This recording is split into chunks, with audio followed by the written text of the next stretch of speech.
calor transforma, a vida surge, mostra que veio, aproxima. O calor é humano, é energia de grandes ideias. O calor molda, desenvolve, leva além. O calor é sinal de recomeço, é a característica de um povo, de um lugar. O calor é a nossa alma. E onde tem calor, tem transformação. Unip, transformamos quem transforma. João Pessoa agora é mais over do que nunca. Nono ano, ensino médio e cursinho. A melhor equipe do Nordeste e de João Pessoa está no over.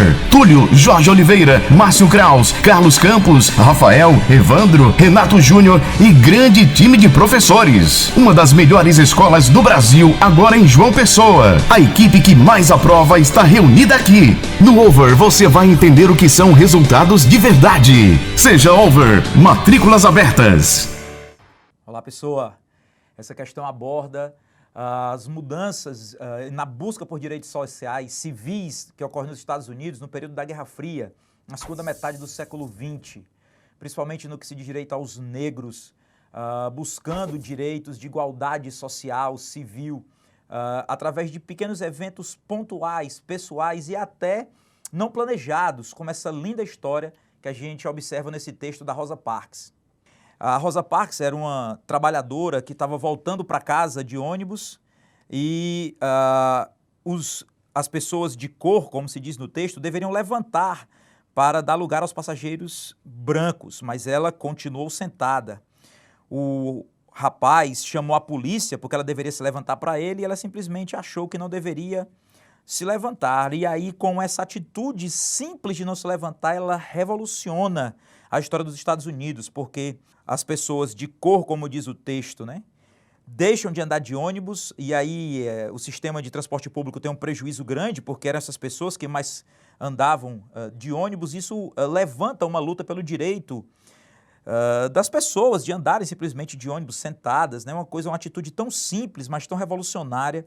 Muito bonita a história da Rosa Parks, que conquista esse direito para os afrodescendentes, os negros dos Estados Unidos.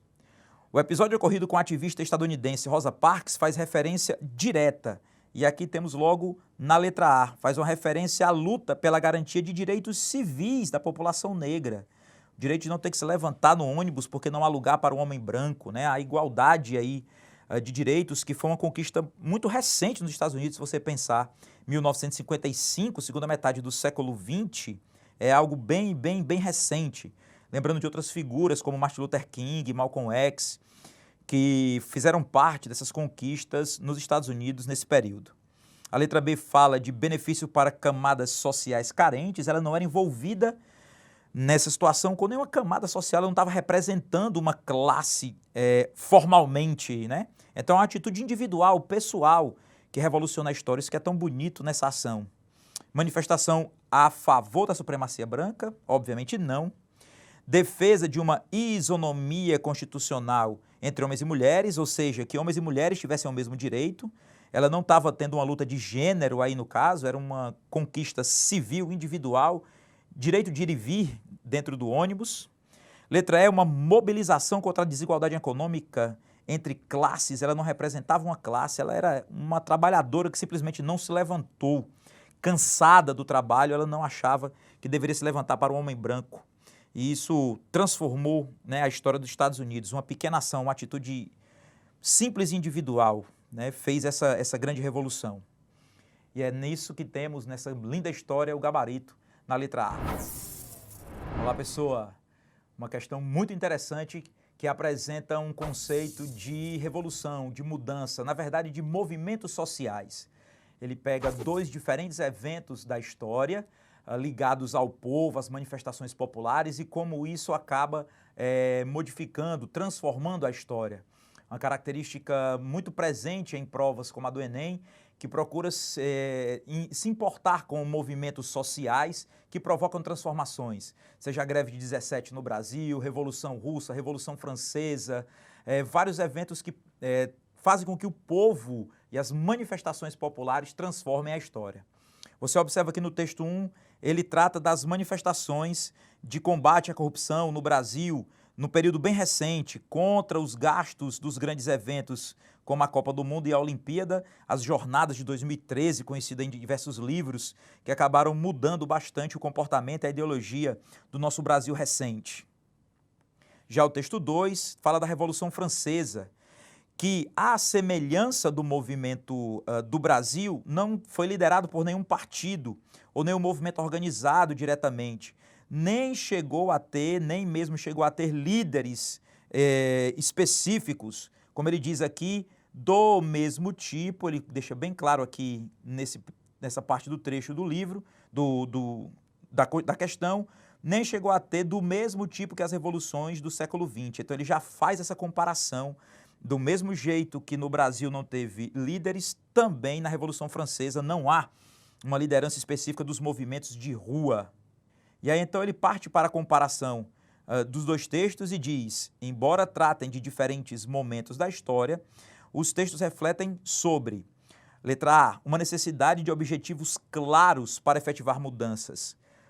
Ambos, no caso do texto 1, que é o texto do Brasil, eram várias as pautas, né? Não era obrigatoriamente claro, não havia assim, uma pauta de liderança sobre o que fazer.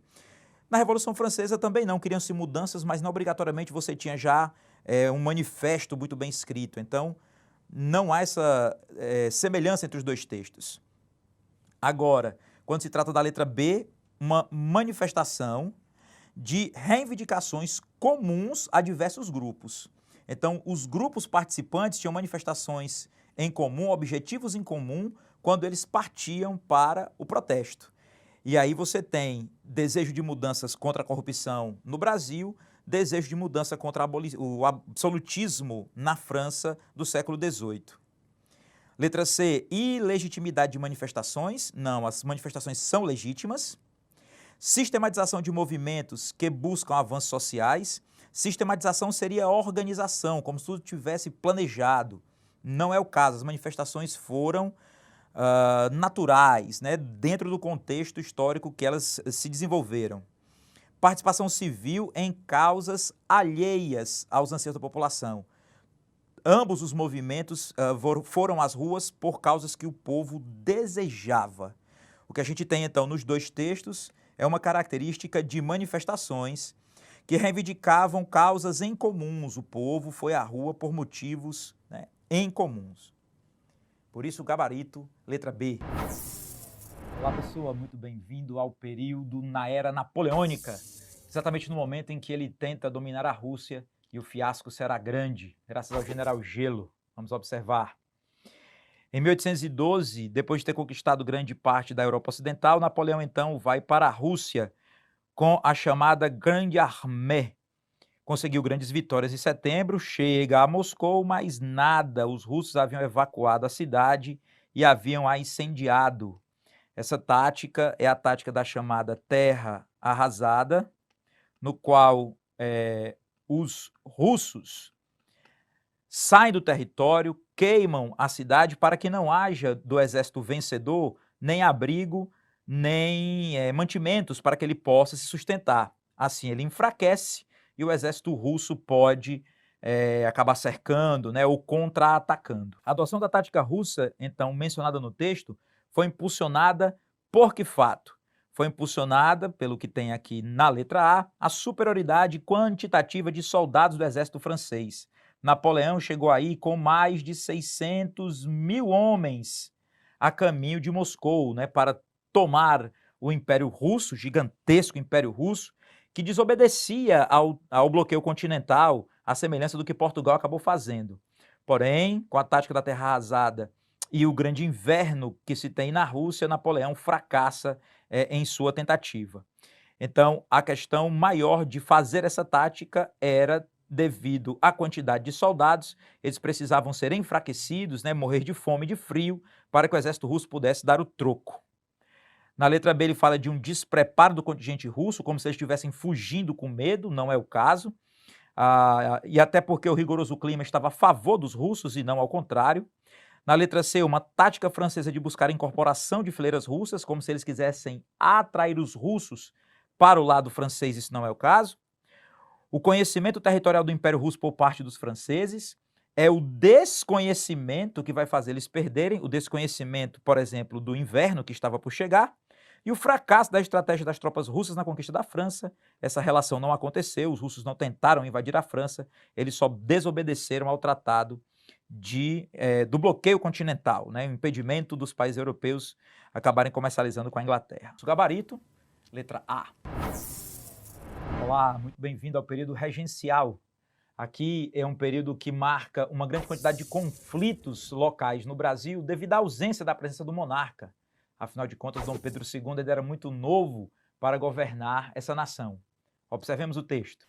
O texto trata de uma revolução, na verdade, uma forte crise no Maranhão, devido a concorrências econômicas, e a ideia de nomear prefeitos em vários municípios também acirrou disputas entre os governadores locais. Assim, a gente tem grupos locais insatisfeitos com as indicações do novo governo, desse governo regencial, sentindo a falta também da presença de um monarca, né, centralizador, como já estava acostumado com Dom Pedro I e até mesmo antes o Dom João. Com base no texto, esse período regencial, as revoltas eclodidas tinham como principal eixo comum a luta por uma renovação política, como está aqui na letra B, uma renovação política e social nas localidades.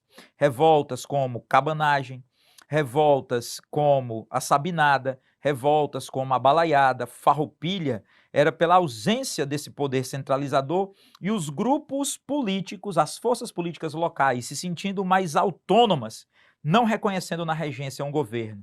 E as forças sociais, incomodadas com a pobreza, a miséria ou mesmo a ausência desse governo centralizador, se rebelaram durante todo o período regencial. É tanto que houve a maioridade, o chamado golpe da maioridade, para colocar Dom Pedro II logo no poder e essas revoltas cessarem. A letra A fala como se as disputas ocorressem devido à abolição. A abolição só vai acontecer no século XIX, quase dentro do século XX, não é causa dos movimentos.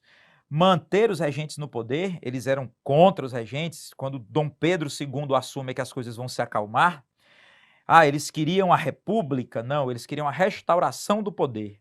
Aumento dos impostos, a crise também não era por impostos, o grande problema era a ausência de governo e as disputas de poderes políticos locais, né, uma busca por maior autoridade e autonomia. E essa disputa toda política e social está expressa aí no gabarito que você já viu, a letra B. Olá, pessoa! Aqui temos uma questão sobre historiografia, tratamento de fontes históricas. Observe aqui no texto que há a encomenda para o Rio de refletores, a fim de fazer o quê? Definitivamente e finalmente, exibições de futebol à luz desses refletores. Então é um fato local, conta aí a chegada de refletores para um determinado estádio de futebol, para ter uma partida à noite, né? Melhor visualizada. Dessa forma, então, o excerto anterior foi extraído do que a gente chama de fonte histórica primária, pois a fonte é um jornal. Ele demonstra que a compreensão integral de fatos com o narrado está estritamente ligado a. Então, quando você pega um jornal da época, ele retrata um momento da época. Por isso a necessidade, como diz o item B, dessa contextualização histórica do documento. Ele é aparentemente um simples jornal, mas esse jornal conta um fato local, que acaba fazendo parte da história daquele lugar. Então, todo documento, fonte primária, ele interpreta um contexto. Ele não pode ser colocado fora, então, deste período, correndo-se o risco, né, de narrar uma história diferente daquela que aconteceu.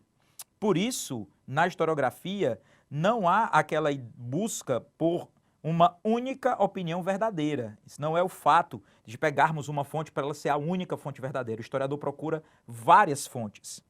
Na letra C, fala-se de um impacto social de abrangência nacional. O texto é local, o impacto é local, chegou naquela cidade o refletor. Fala-se de uma trivialidade, não era algo trivial, não era algo corriqueiro, era inédito, é a primeira vez que um estádio iria ter luz elétrica numa partida de futebol, e faz uma discussão de entender se esse texto traz uma aplicabilidade para o presente, se seria uma coisa que começou lá atrás e que agora faz referência, né, ao presente. Não é. Foi uma condição local, uma coisa histórica daquele contexto, a primeira vez que se usou refletores de luz elétrica naquele momento daquela história. Então serve para contar um período daquele contexto. Por isso, nosso gabarito, letra B. Olá, pessoa! Essa questão trata de um período ágrafo da história, popularmente conhecido como pré-história, especificamente um evento considerado por muitos a primeira grande revolução da humanidade. Observe no texto, nós estamos falando da Revolução Neolítica. É aquele momento em que o ser humano passou por um processo de sedentarização, porque a partir desse momento ele controla as suas fontes de alimento, criando a agricultura. Esse ser humano consegue controlar a natureza, dominar a natureza a seu favor e a partir desse domínio então sedentarizar-se. E aí vem os processos das idades do bronze, das idades dos metais e da formação das primeiras civilizações. Segundo o texto então, a Revolução Neolítica interferiu nessas relações entre o homem e a sua relação entre o meio natural. Como diz o texto, antes o homem vivia da caça e da pesca, com a sedentarização, com o domínio da agricultura, ele passou à sedentarização. Então aqui temos na letra A transformação da forma como a natureza passou então a servir às necessidades humanas. A servir a partir do momento da agricultura, se escolhe aquilo que se quer plantar. Com isso, há o processo de sedentarização, de formação das primeiras sociedades urbanas, né? Futuramente, obviamente, ali nas primeiras cidades. Na letra B fala de uma restrição da produção agrícola a regiões com grande desenvolvimento técnico. Somente quem tem um grande desenvolvimento tecnológico é que produziu alimento. Isso não é verdade, as técnicas eram rudimentares. Letra C, promoção do desenvolvimento de estruturas sustentáveis. Sustentabilidade é algo recente na história. Antes era puramente sobrevivência, plantar, colher, sobreviver. Efetivação da extinção de plantas e animais úteis à alimentação humana. Na verdade, plantas e animais que eram úteis à alimentação não foram extintos, foram preservados para o consumo.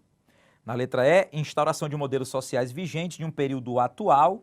Aquela sociedade que vai se formar é uma sociedade típica da época, porque os padrões de consumo, os padrões de relação são típicos daquele momento, daquela sedentarização, e não da produção dos dias atuais, por exemplo, capitalistas.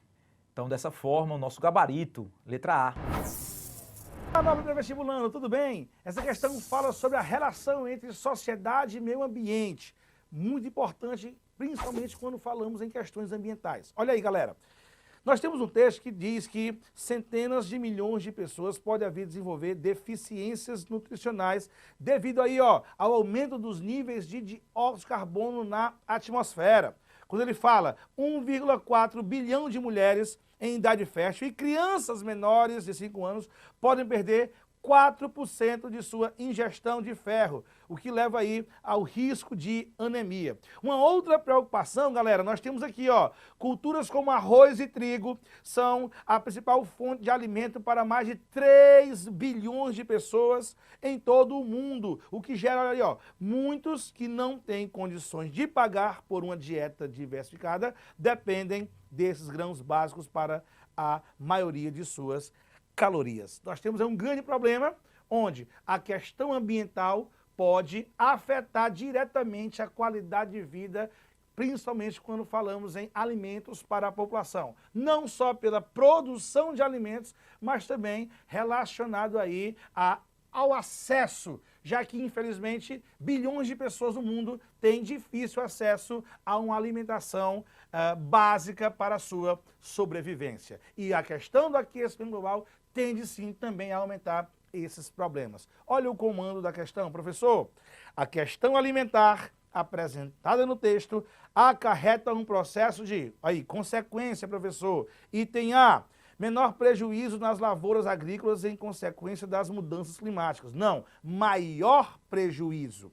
B, previsão de diminuição de doenças de cunho nutricional, como anemia falciforme. Não, professor, é aumento, não é a diminuição dessas questões. C, equidade entre perdas e ganhos em relação às consequências do aquecimento global. Pelo contrário, nós vamos mais perder que ganhar em relação a essas questões. D, menor segurança alimentar, com a ampliação das áreas próprias para o cultivo agrícola. Não, você tem menor segurança com a redução dessas áreas de produção agrícola. Assim, professor, nos resta quem? O item é injustiça ambiental, com alguns grupos sociais sendo mais afetados por danos alimentícios, exatamente, principalmente os mais vulneráveis, localizados nas áreas de grandes problemas ambientais, que são as áreas tropicais, já que essas áreas geralmente vai ter aí a maior parte dos países mais pobres e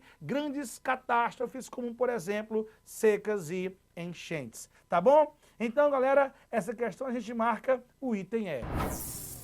Sobre pré-vestibulando, tudo bem? Essa questão fala sobre clima do Brasil, com destaque para a região sul. Olha só, nós temos aqui no primeiro texto, dizendo que o perímetro compreendido entre os estados do Rio Grande do Sul, Santa Catarina e o oeste do Paraná, além do norte da Argentina e do Paraguai, é a segunda área de maior incidência em tornados no mundo. Olha aí, galera, tornados é um dos sistemas atmosféricos que vão ocorrer nas áreas continentais. E o texto diz que essa região do sul do Brasil, além de outros países vizinhos, é a segunda maior área de incidência.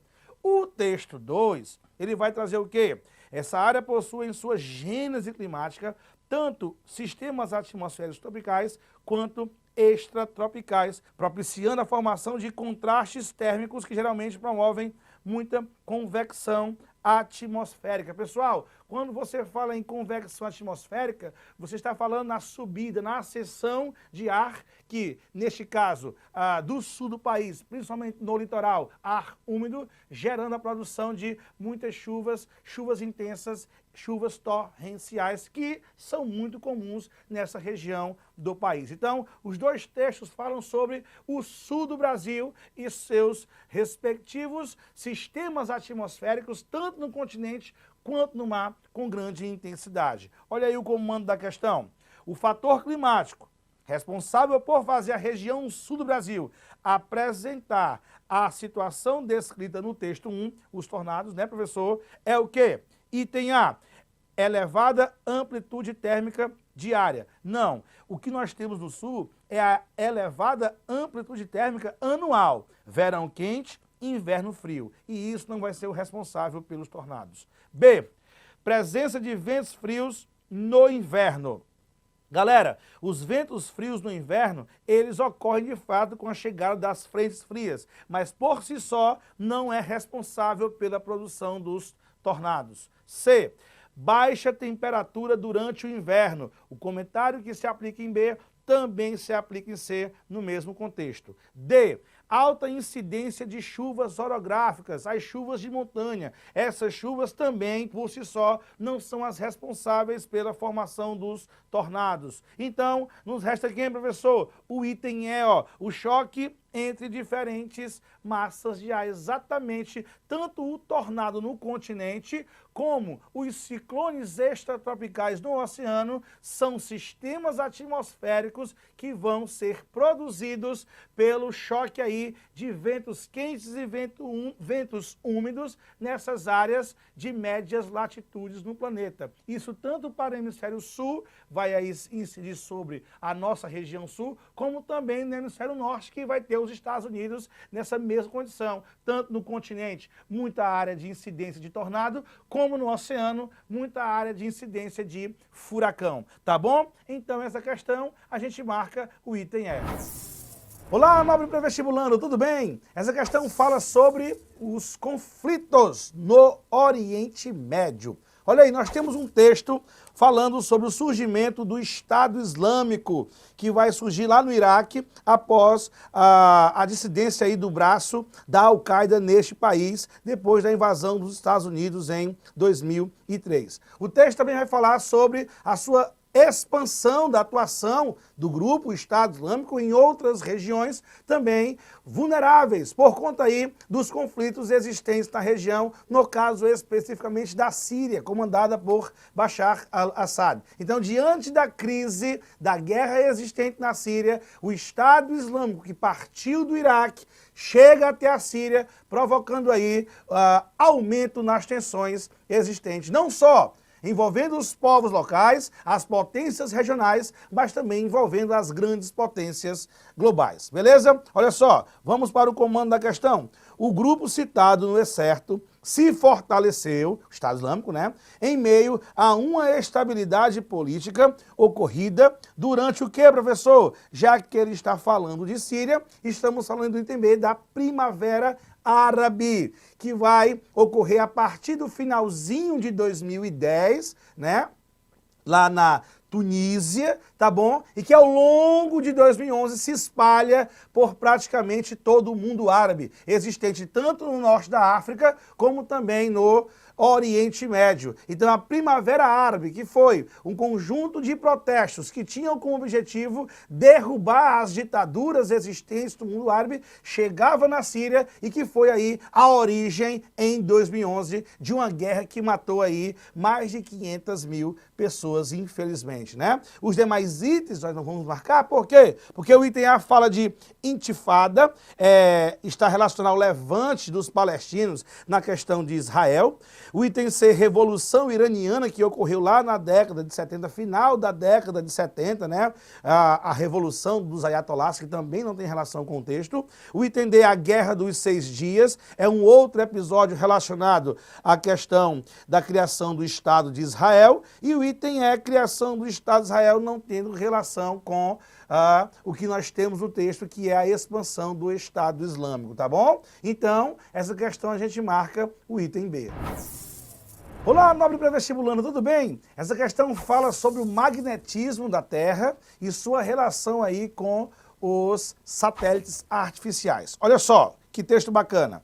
Quando a ISS, em órbita em torno da Terra, atravessa seu território, astronautas em missão na estação relatam estranhas visões. Que tipo de visões, professor? Explosões de luz, como fogos de artifício.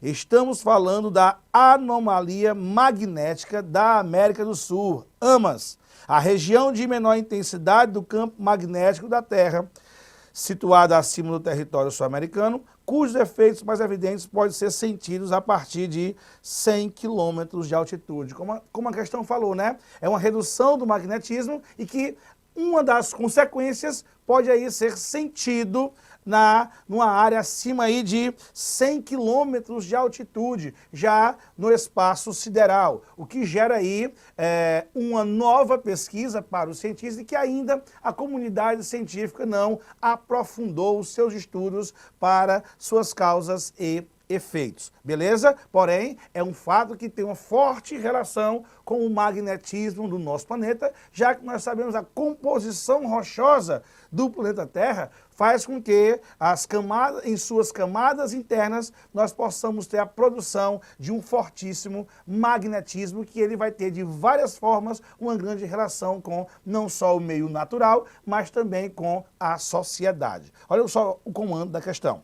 A partir do texto, infere-se que a anomalia atinge com maior intensidade os... Item A, de acordo com o texto, bem claro, né, galera? Item A, aparelhos de telefonia celular? Não, ele falou 100 km de altitude. B, computadores em redes a cabo? Também não. O mesmo comentário que fizemos no item A serve também para o item B. C, equipamentos eletrodomésticos? Claro que não, né? Já que 100 km de altitude. Item D, sistemas de monitoramento interno também vai estar associado a baixas altitudes, né? E estruturas locais. Então nos resta quem, galera? O item E, ó, satélites artificiais de sensoriamento remoto, sensoriamento à distância. Satélites esses muito importantes aí para o monitoramento das mais variadas formas que podemos proporcionar ao nosso planeta, seja pela questão de mapeamento, seja pela questão do tráfego aéreo ou até mesmo pelo monitoramento do tempo e do clima, tá bom? Então essa questão a gente marca o item E. Olá, nobre vestibulando, tudo bem? Essa questão fala sobre o meio ambiente. Olha só, ela vai trazer um texto aí que vai falar sobre uma rede de hipermercados que adota no Brasil bandejas biodegradáveis. Uma tendência aí devido ao aumento do consumo quando falamos em países capitalistas e o grande problema do aumento do consumo, principalmente quando nos relacionamos a produtos de supermercados, bem como bandejas, sacolas, é a questão do descarte, a produção dos resíduos sólidos, que passa a ser um grande problema para o século XXI, principalmente em países emergentes como o Brasil, que precisam aí de políticas com maior eficiência para reduzir essa problemática e, quem sabe, transformar um problema em solução, não só para a questão ambiental, bem como para as questões econômicas e sociais. Beleza? Olha só o comando da questão, professor. A ação mencionada no texto, promovida pela rede de hipermercados, contribui diretamente para quê, professor? Olha o item A, para o boicote a empresas que fabricam bandejas de isopor. Não, a questão não é boicotar, a questão é dar um descarte correto para a produção de resíduos. Olha o item B, mitigação dos efeitos da geração de resíduos sólidos. Perfeitamente, professor. Por que eu não posso marcar os demais itens, hein? Olha aí, ó. C, combate à obrigação de logística reversa em embalagem. Não, pelo contrário, nós queremos dar um destino, repito, um destino correto para esses resíduos. Olha o que diz o item D, criação de invólucros compostos por materiais comestíveis. Não, professor. Bem como o item E, aumento da reciclagem de produtos de alto impacto ambiental. Não, na verdade, essas bandejas aí não vão ter o alto impacto ambiental que o item E está mencionando. É um problema, mas não nessas dimensões, conforme este item comentou, tá bom? Então, essa questão, a gente marca o item D. Olá, nobre vestibulando, tudo bem? Essa questão fala sobre a geopolítica global. Olha só, nós temos aqui um texto que fala sobre o grande encontro entre os presidentes Donald Trump dos Estados Unidos e Kim Jong-un da Coreia do Norte, que fizeram a reunião histórica em Singapura. Um momento de fato, como o texto aí, o texto traz sobre um momento histórico onde Estados Unidos e Coreia do Norte se aproximam para proporcionar uma mudança da ordem geopolítica global devido a uma série de problemas, principalmente quando falamos na política de produção de tecnologia nuclear que vem acontecendo na Península da Coreia em sua parte norte, né? Onde a Coreia do Norte está prestes a conseguir concluir o seu projeto de lançamentos de bombas atômicas a longas distâncias, o que preocupou, obviamente, a Casa Branca. E então, a solução para esse problema ou seria uma guerra dos Estados Unidos e a Coreia do Norte, onde essa guerra seria uma grande preocupação por uma série de fatores, dentre eles os vizinhos da Coreia do Norte serem parceiros dos Estados Unidos, como Coreia do Sul e Japão, e com certeza uma guerra nessas dimensões iria aí resvalar nesse país, bem como uma grande incógnita. A China, que é ainda um dos poucos parceiros que a Coreia do Norte possui, se ela de fato tomaria partido num momento de extrema ação como essa. Ou a outra medida seria um acordo, foi o que aconteceu aí entre os dois países em junho de 2018. Olha só, pessoal, o que pede aí a questão? O encontro dos presidentes tratado no texto teve como objetivo principal estabelecer, conforme nós falamos, olha só, o acordo de extinção de programa nuclear, principalmente referido aí à Coreia do Norte. Por que não pode ser o item A, professor? Rapidinho, uma zona de livre comércio. Não, não foi um acordo comercial. B, política de direitos humanos. Apesar de não respeitar, segundo aí fontes da Casa Branca, a Coreia do Norte, um grande problema, a questão da ditadura, bem como a fome e miséria pela qual os norte-coreanos vivem, essa não foi a temática. Olha o item C, tratado de paz entre as Coreias, essa aí seria um item que provavelmente alguns alunos poderiam marcar, mas esse tratado é um outro capítulo sobre essa relação Estados Unidos, Coreia do Norte e Coreia do Sul, tá? Houve uma aproximação entre os dois presidentes, Norte e Sul, mas esse texto não vai ter essa relação. E o item E, falando sobre a transição de sistema ideológico e econômico. Não, a ideia não era acabar com o socialismo na Coreia do Norte, sim na questão nuclear. Logo, essa questão nós marcamos o item D. Estamos aqui para mais um questionamento bacana e uma discussão sobre o pensamento de John Locke e a ideia da produção intelectual, tá? Vamos lá para aqui a nossa questão. O comando da questão diz o seguinte: para John Locke, a produção intelectual é resultado de um conhecimento. A opção A, científico. Essa opção está incorreta. Por quê, professor? Porque a colocação de John Locke leva em consideração a questão da experiência, né, do pensamento que é produzido intelectualmente através da experiência, dos sentidos, da comunicação com o outro. Então não tem nada a ver com experiência científica. Nesse caso, a opção A está errada. Vamos para a opção B de bola. Tem esse conhecimento empírico? Opção corretíssima.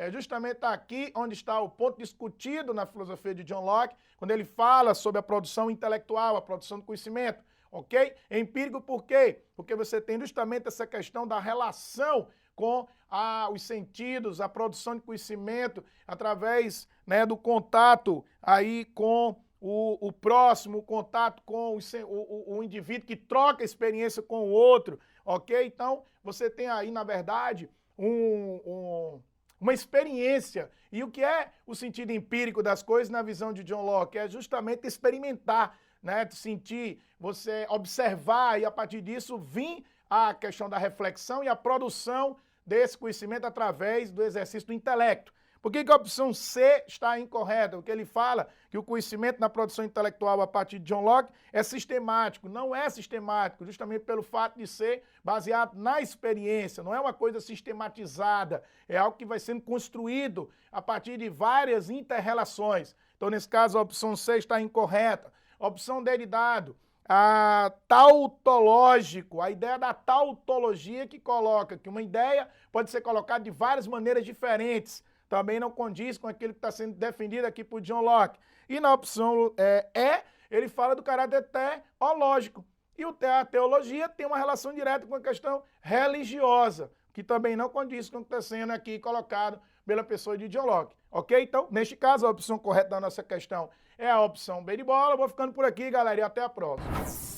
Beleza? Estamos aqui mais uma vez para a gente fazer uma discussão bacana com mais uma questão do nosso simulado SAS-ENEM. Vamos lá, para o comando da nossa questão.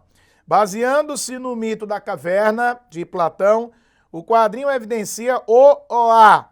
Vamos aqui para as opções. Letra A, existência de atitudes críticas na vida cotidiana. Bom, como vocês já estudaram em sala de aula o mito da caverna, sabem que a ideia de Platão, quando ele fala desse mito na sua obra extraordinária lá, né, na Antiguidade Clássica, ele quer dizer justamente, quer fazer uma análise justamente sobre essa questão da reflexão crítica, do ideal, né, de criticidade do ser humano, que infelizmente está aí acorrentado, né, dentro de uma caverna, na ideia colocada por Platão, na sua filosofia, né, daquela época, na sua filosofia clássica, e, obviamente, colocando que os indivíduos que estão presos nessa caverna não têm como libertar-se daquelas amarras do controle de suas mentes, né, que são as correntes que os prendem ao fundo da caverna e onde só são projetadas sombras que, na verdade, seria uma ideia da realidade, mas que, na verdade, é uma realidade falseada. E a partir do momento que o indivíduo se liberta disso e sai da caverna,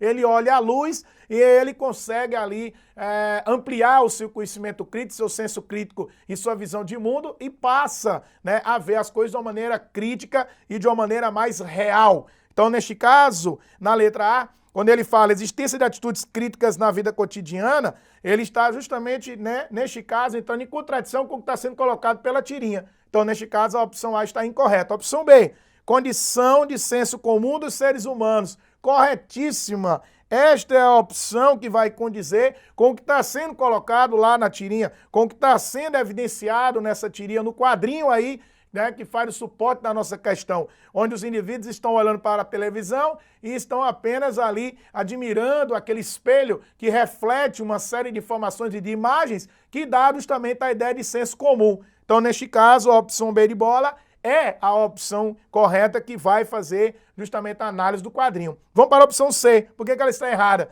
Conhecimento real sobre a configuração da sociedade? Não, é justamente o contrário. Não é o conhecimento real, é o conhecimento imaginário, mas é aquele imaginário construído pelo sistema que quer controlar o senso crítico dos indivíduos. Então, a opção C está incorreta. A opção D, garantia de métodos inovadores de geração de saberes, está justamente entrando em contradição com aquilo que a tirinha está colocando. Então, neste caso, a opção D também está errada. A opção E, estabelecimento da relação entre ciência e realidade social. Negativo, também é uma opção que está incorreta, já que não há esse estabelecimento dessa relação, já que, para isso, o indivíduo teria que fugir do senso comum, se libertar, ir mais além e aí desenvolver o seu senso crítico. Ok, galera? Então, neste caso, a opção correta da nossa questão é a opção B de bola. Vou ficando por aqui e até a próxima. E aí, nobre aluno, beleza? Estamos aqui para fazer mais uma análise interessante, inclusive uma análise de filosofia de altíssimo nível. Vamos lá para o comando da nossa questão. Considerando que roubar alguém é ação moralmente inaceitável para Kant, o que explicaria a sua hipotética decisão que está sendo colocada aí no nosso texto base? Inclusive, na filosofia kantiana, né? O Kant, ele coloca que existem dois tipos de conceitos aí para poder nos ajudar na análise dessa questão, que seria a do imperativo hipotético e do imperativo categórico. Então, usando esses dois conceitos do Kant, vamos lá analisar as opções dessa nossa questão. Vamos lá para o item A. Roubar é aceitável para um ladrão? Bom, com base na filosofia kantiana e no texto que está sendo colocado, né, na nossa questão, não. Na verdade, roubar não é aceitável para o ladrão. Por quê? Porque roubar, na visão kantiana, é moralmente reprovável. Tá? Totalmente, né, neste caso aqui, para Kant, isso é totalmente errado. Roubar é algo errado. Então, nesse caso, a opção A, ela está incorreta. Vamos para... Não está coerente, né, com o texto base. Vamos para a opção B. Falar a verdade é moralmente opcional? Não é isso que Kant está colocando. Inclusive, se você faz as suas leituras sobre a filosofia kantiana, ele vai colocar, né, que, neste caso, falar a verdade, né, é moralmente obrigatório. Sempre se deve falar a verdade. Inclusive, o texto base nos dá esse indicativo. Então, neste caso, não pode ser opcional e a opção B estaria incoerente. Vamos para a opção C. Mentir é ação sem valor de lei moral universal. Essa é a opção correta da nossa questão. Tá? Kant coloca que, neste caso aí, lá, haveria a ideia, o conceito do imperativo hipotético. Esse mentir seria a questão do desejo. O indivíduo está optando por mentir para resguardar a vida do indivíduo que está fugindo aí do ladrão, do fugitivo, né? Que ele deixou entrar na sua casa e o acolheu. Então, neste caso, a opção C tem relação com o texto base e tem relação com a filosofia kantiana no conceito do imperativo hipotético. Vamos à opção D. Fugir do roubo é a atitude que justifica a quebra da moral. Você não pode relativizar a moral. Tá? Então, a palavra quebra dá uma ideia de relativização. Opção que não condiz com o que está sendo colocado no texto base. E a opção E. Esconder alguém é desejável para evitar o roubo de ambos? Também não faz sentido com aquilo que o texto base está colocando, ok? Vou ficando por aqui e até a próxima. E aí, nobre aluno, beleza? Estamos aqui para a gente fazer mais uma análise bacana na área de sociologia. Vamos lá para o comando da nossa questão. O texto converge com a proposta de o Estado assumir um papel e o texto, ele tem aí, né, um dos artigos da nossa belíssima Constituição Federativa do Brasil, Constituição essa que é chamada de Constituição Cidadã e que surgiu logo após ali o contexto do desmantelamento da ditadura civil-militar no ano de 1988. E vamos lá para as opções que nós temos para discutir essa relação do Estado com os direitos sociais. Vamos lá. Letra A. Está alheio às questões de caráter social? Então, nesse caso, essa opção ela não está coerente com o texto base. Né, quando ele fala que o Estado estaria alheio. O Estado não está alheio, o Estado está presente para tentar mediar essas questões, inclusive até garantir, buscar esses direitos sociais, a concretização, né, do seu papel e do seu caráter social dentro da sociedade, ok? Vamos para a opção B. Ditatorial e opressor sobre a coletividade? Não, já que a Constituição ela é chamada de Constituição Cidadã, ela não pode ser colocada dessa maneira como ditatorial, não é algo imposto, como você tem dentro de uma ditadura, ok? Então, neste caso, a opção B também não está coerente com aquilo que está sendo colocado no texto base. Vamos para a opção C. Interventivo para a efetivação de direitos? Essa é a opção correta e que faz todo sentido com aquilo que o texto base está discutindo. Realmente, o Estado ele tem esse papel de intervir para efetivar, inclusive, direitos sociais, conquistas sociais, fazer a mediação entre os movimentos sociais, os seus interesses, seus objetivos e a criação de novas leis que venham a garantir que que esses interesses e que essas objetividades elas façam sentido, sejam aprovadas, virem texto de lei e sejam aplicadas, virem algo a ser aplicado em sociedade, ok? Então, neste caso, a opção C é a opção correta, é aquela que faz sentido dentro do texto base. Vamos à opção D. A opção D diz o seguinte: seletivo das liberdades de cunho individual? Não, na verdade, esse tópico, esse item, ele não condiz com o que o texto base está dizendo. Na verdade, a lei coloca que você tem uma relação coletiva. A busca dos direitos sociais e da conquista deles e a transformação desses direitos em lei é algo coletivo, parte de uma relação coletiva, ou, inclusive, de uma busca do Estado para atender ao máximo, alcançar o máximo de representantes da população brasileira com a aprovação dessas leis e com a colocação delas, a entrada delas dentro e a aceitação delas dentro da Constituição. Vamos para a opção E, para a gente fechar: distribuidor dos meios produtivos para a coletividade. Isso não condiz com o papel do Estado e que está sendo colocado aí dentro do texto base. O Estado tem o papel de efetivar os direitos sociais, neste caso, a partir da Constituição de 88. Essa parte produtiva é responsabilidade dos próprios cidadãos que vão em busca dessas realizações produtivas, produzir riqueza, produzir mercadorias, enfim. Tá ok? Então, neste caso, a opção correta da nossa questão é a letra C. Vou ficando por aqui e até a próxima. Aluno, beleza? Estamos aqui para fazer mais uma análise bacana de mais uma questão interessante sobre essa realidade atual na qual estamos inseridos nos dias de hoje. Vamos para a imagem que é o suporte da nossa questão. Como a gente pode ver o diálogo aí, provavelmente entre o pai e o filho e a criança, e é dito o seguinte: o pai diz, violência gera violência. E a criança responde, e a audiência? Esse é o problema. Vamos lá para o comando da nossa questão. Tá? Na charge, há uma crítica relacionada ao fato de a violência ser um fator, letra A, banalizado pela sociedade contemporânea.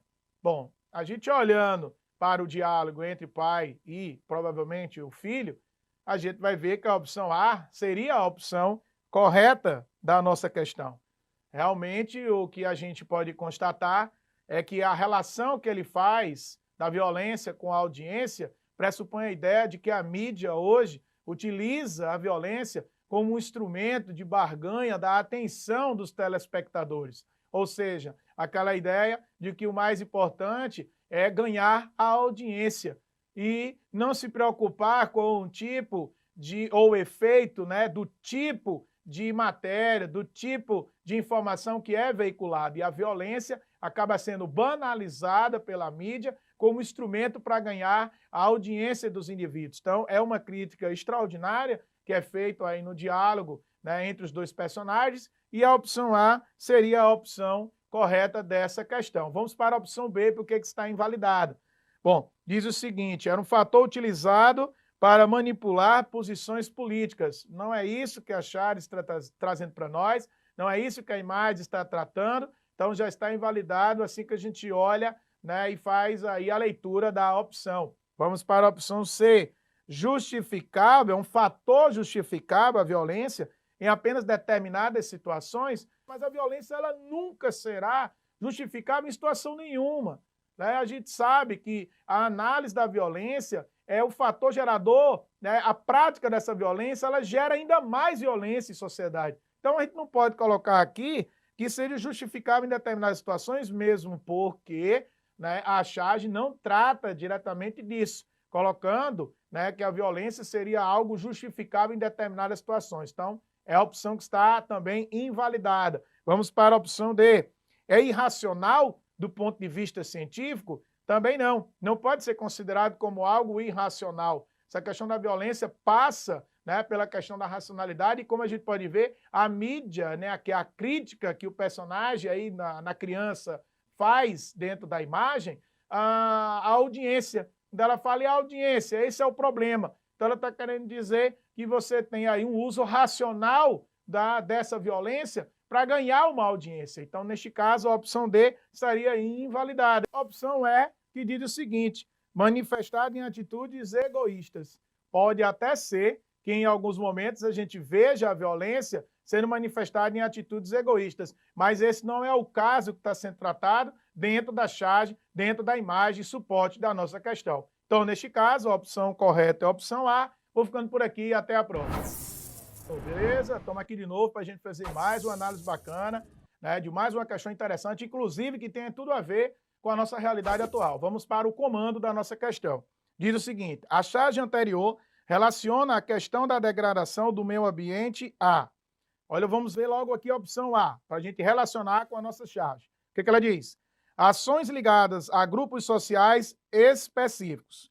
Como a gente pode ver aí na charge, não há como especificar que grupo seria esse, né, que grupo social ou que classe social seria essa que estaria praticando aí, né, o desperdício de um recurso natural, né, de tamanha importância para a realidade do ser humano, que é a água. Então, neste caso, a opção A estaria incorreta. Vamos para a opção B de bola. Práticas coletivas de preservação ambiental. Totalmente o contrário daquilo que a gente vê na imagem, né? Como a gente pode ver aí, não há a preservação, e sim o descarte, e sim, né, o desperdício. Vamos para a opção C. Hábitos culturais ligados ao descarte de resíduos.